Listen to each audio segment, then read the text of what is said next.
Assalamualaikum warahmatullahi wabarakatuh dan selamat sejahtera. Jadi hari ini kita bersama lagi dengan PDPR Matematik Tingkatan 1. Okey. Jadi hari ini kita akan sambunglah dalam bab 9 iaitu poligon asas dengan subtopiknya 9.3 iaitu sifat sisi 4 dan sudut pedalaman serta sudut keluaran sisi 4. Jadi standard pembelajaran yang pertama kita akan buat hari ini atau kita akan belajar hari ini ialah menghuraikan sifat geometri bagi pelbagai jenis sisi 4. Seterusnya mengelaskan sisi 4 berdasarkan sifat geometri. Jadi jadi dalam buku teks juga dia diberikan, dia ada beri jadual yang menunjukkan jenis sisi 4 dan sifat geometri. Jadi dalam di sini ada diberikan 6 jenis sisi 4. Yang pertama sisi 4 tepat. Jadi sudut pedalaman dalam sisi 4 tepat ialah semuanya 90 darjah. Ni dah berikan 90 darjah sudutnya. Jadi bilangan paksi simetrinya adalah 2. Jadi kita lihat sifat geometri bagi sisi 4 tepat. Pasangan sisi yang bertentangan adalah sama panjang dan selari. Kemudian semua sudut pedalaman ialah 90. Penjuru adalah sama panjang dan membahagi 2 antara satu sama lain. Alright, kemudian segi 4 sama ialah jenis yang kedua. Baik, bilangan paksi simetrinya adalah 4 kerana yang pertama sifat geometri bagi sisi 4 sama, semua sisi adalah sama panjang. Kemudian pasangan sisi yang bertentangan adalah selari. Kemudian semua sudut pedalaman juga adalah 90 darjah. Dan penjuru adalah sama panjang dan membahagi 2 sama serenjang antara satu sama lain. Ini ialah penjuru. Right. Kemudian jenis yang ketiga ialah segi 4 selari. Bilangan pasti simetrinya tiada. Sifat geometrinya yang pertama ialah pasangan sisi yang bertentangan adalah sama panjang dan selari. Kemudian sudut bertentangan adalah sama. Yang ketiga, penjuru membahagi 2 sama antara satu sama lain. Jadi dalam segi 4 selari ni sudut yang bertentangan adalah nilainya sama. Contoh dekat sini kalau diberi 70, yang bertentangan juga adalah 70 darjah. Contohnya macam itulah. Alright, kemudian rhombus. Rhombus dia mempunyai bilangan paksi simetrinya adalah 2. Sifat geometrinya semua sisi adalah sama panjang. Kemudian pasangan sisi yang bertentangan adalah selari. Sudut bertentangan adalah sama. Penjuru membahagi 2 sama serenjang antara satu sama lain. Dia ada penjuru lah. Kalau rhombus dia ada penjuru. Kalau penjuru pula. Dia ada paksi simetri. Kalau segi 4 selari, dia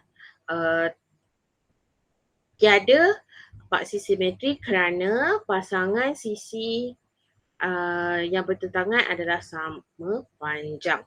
Manakala kalau rhombus, semua sisi adalah sama panjang. Sebab itu dia ada bilangan paksi simetrinya adalah 2. Kalau sebelum ni cikgu kata paksi simetri tu kalau awak lipat, kalau dalam erti kata lain kita buat satu bentuk segi 4 ataupun rhombus ke apa ke, bila kita dapat, kita lipat bentuk tu akan dapat separuh. Contohnya macam tu. Alright. Jenis yang kelima ialah trapezium. Bentuknya macam ni lah selalunya. Paksi simetrinya tiada. Cirinya, sifat geometrinya hanya satu pasangan sisi bertentangan yang selari. Contoh dia dah bagilah dekat sini yang selari. Maksudnya arah pergerakannya adalah sama. Okey, kemudian bentuk segi empat yang seterusnya ialah layang. Okey, bilangan paksi simetrinya hanya ada satu. Okey, cirinya dua pasang sisi bersebelahan adalah sama panjang. Ini sebelah. Kalau segi empat selari ataupun rhombus, okey, kalau segi empat selari yang bertentangan, okey, sisi bertentangan sama panjang. Kalau rhombus semua sisi sama panjang. Kalau lelayang bersebelahannya yang sama panjang. Okey, kemudian dia mempunyai sepasang sudut bertentangan yang sama. Jadi sudut di sinilah, ni contohnya. Okey, ini sudutnya akan yang bertentangan dengannya adalah sama. Okey. Satu daripada perpenjuru membahagi dua sama serenjang bagi perpenjuru yang lain. Okey. Penjuru ni daripada sudut ke sudut lah garisannya. Ada satu saja. Okey. Right. Okey. Kemudian yang terakhir ialah satu daripada perpenjuru membahagi dua sama sudut pada bucunya. Ni pun dah ada. Okey. Right. So dia dah tunjukkanlah ciri-ciri dan juga penerangan bagi jenis sisi empat. Okey, ada 6 jenis dan juga adalah sifat-sifat geometrinya mengikut jenis sisi empat. Okey, jadi kita pergi kepada standard pembelajaran yang seterusnya. Okey, membuat dan mengesahkan konjektor tentang hasil tambah sudut pedalaman satu sisi empat. Yang kedua, hasil tambah sudut pedalaman dan sudut keluaran bersebelahan suatu sisi empat. Dan yang ketiga, hubungan antara sudut yang bertentangan dengan dalam segi empat selari. Okey, jadi di sini ada kesimpulan yang boleh kita buat. Okey, hasil tambah sudut-sudut pedalaman suatu sisi empat ialah 360. Kalau segi 3 dia 180. Kalau segi 4 dia 360. Okay. Jadi hasil tambah sudut pedalaman dan sudut keluaran bersebelahan suatu sisi 4 ialah 180. Dan yang ketiga, sudut bertentangan dalam segi 4 selari atau rhombus adalah sama. Okay, jadi di sini kita boleh nampak kalau ada gambar rajah lah kan, biasalah kan. Okay, jadi kalau cikgu, okay, cikgu lebih faham kalau macam ni. Kan ini daripada buku teks yang cikgu ambil. Kalau cikgu kan dia dah buat E ni, sudut E berada dekat luar. Okay, sebelah E ni kan kita boleh tulis juga sebagai D. Biar dia sebelah A. Okay, ini tukarlah jadi C. Jadi dalam tu ada sudut A, B, C, D dan sebelah D mesti huruf E. Cikgu lebih suka macam tu, tapi kalau ikut buku teks tak ada masalah juga. Yang penting awak tahu yang jika sudut bersebelahan atau sudut garis lurus mesti 180. C tambah E di bahagian ini mesti dapat 180. Okay. Jadi penambahan bagi sudut A, B, C, D mesti dapat 360 darjah. Okay.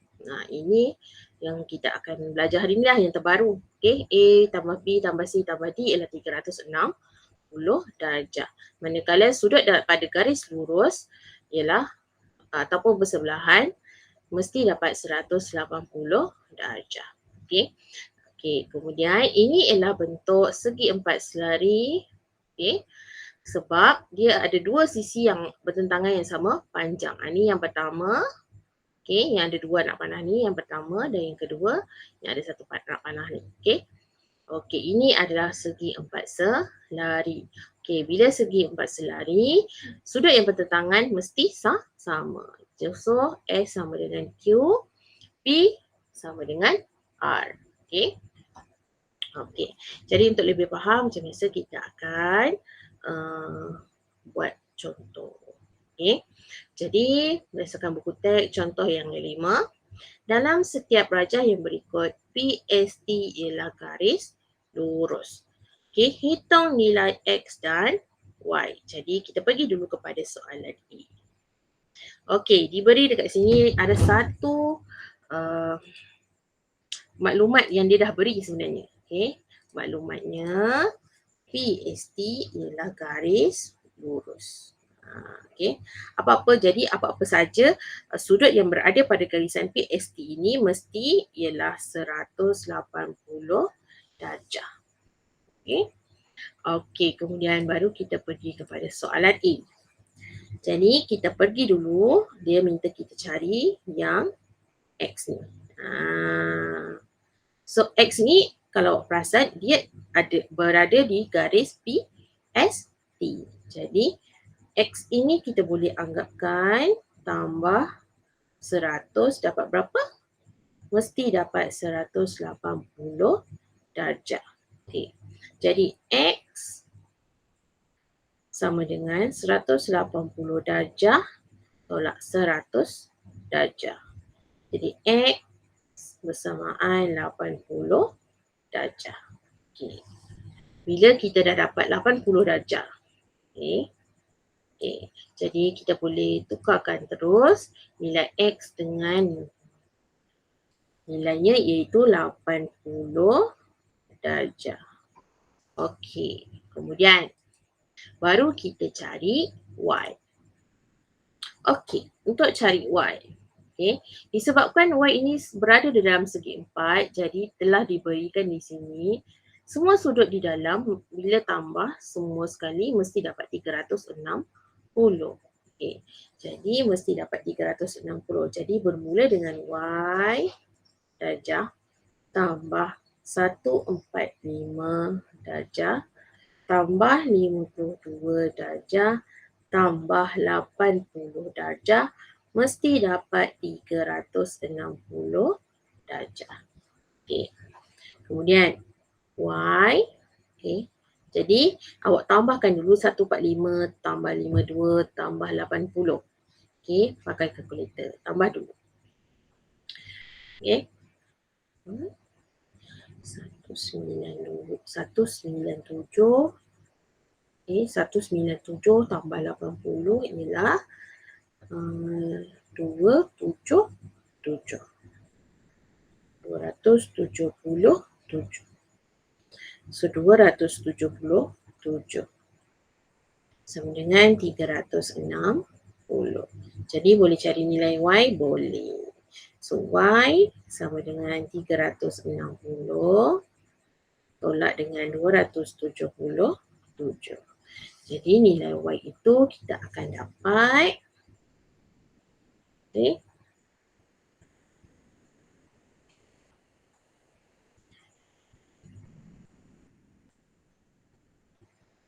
Okay, kita akan dapat 23 darjah. Macam itulah. Okay. Okay. So selesai sudah soalan E. Jadi kita pergi kepada soalan B. So sama juga dia minta kita cari nilai X dan nilai Y. Jadi PST ialah garis lurus. Okay. So sekarang kalau awak perasan bentuk PQRS ini adalah bentuk segi empat selari. Macam mana cikgu katakan dia segi empat selari? Dia ada sisi bertentangan, dua sisi bertentangan yang sama panjang. Okay. Okay, anak panah yang satu tu ada 2 kali dan juga anak panah yang kedua pun ada 2 kali. Jadi dia merupakan segi empat selari. Okay, bila segi empat selari, kita tengok balik pada teori dia ataupun dia punya hasil penerokaan dia. Okay, sudut yang bertentangan mesti sama nilainya. Jadi sudut yang bertentangan dengan yang berada di Q ni mesti sama dengan sudut yang bertentangan pada S. Okay, di sini yang sama. Nampak tu? Jadi kita boleh dapat nilai X sama dengan 42 darjah. Okay. Okay, dah. Kemudian kita labelkan di X itu dengan nilainya 42 darjah. Kemudian baru kita cari nilai bagi sudut Y. Okey. Jadi sudut Y ini, kalau awak perasan dia berada di sebelah sudut X. Kalau sebelah sudut maksudnya dia bila tambahkan 2 mesti dapat 180. Jadi 42 darjah tambah Y mesti dapat berapa? 180 darjah. Jadi kita cari Y sama dengan 180 tolak 42. Jadi Y itu kita akan dapat 138 darjah. Okey. Jadi segi 4 ni sama saja macam kita buat segi 3 kecuali yang berbeza dia ialah nilai sudut pedalaman bagi segi 3 ialah 180 manakala nilai sudut pedalaman bagi segi 4 ialah 360 darjah. Okey. Sudut pada garis lurus masih sama iaitu 180 darjah. Okey. Sudut bersebelahan ataupun sudut pada garis lurus masih sama iaitu 180 darjah yang kat sini ni. Okey. Jadi itu sahaja pembelajaran kita pada hari ini. Diharapkan murid-murid faham. Okey. Jadi sampai sini saja. Berjumpa lagi di PDPR Matematik bersama dengan Cikgu Farha. Sekian, terima kasih.